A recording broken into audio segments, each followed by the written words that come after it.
Lalu kau kau selalu beri kau sesi dia kau buat. Kau dia sudah. Dan kau kau lagi apa? Kau ini sesi dia jangan. Kau cewek kau kau macam. Kau sering mengalir. Kau sesi dia.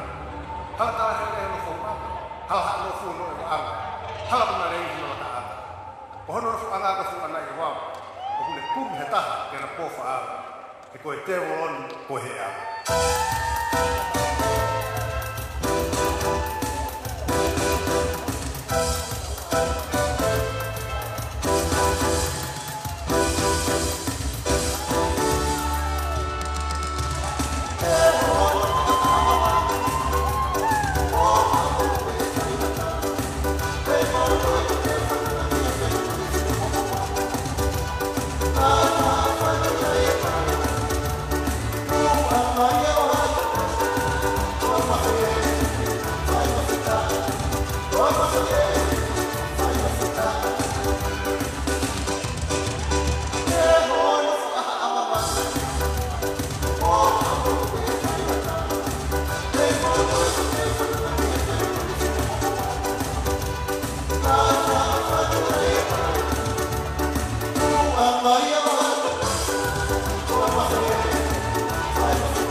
Kau tahu mana pengalaman yang ho kuat kau ini.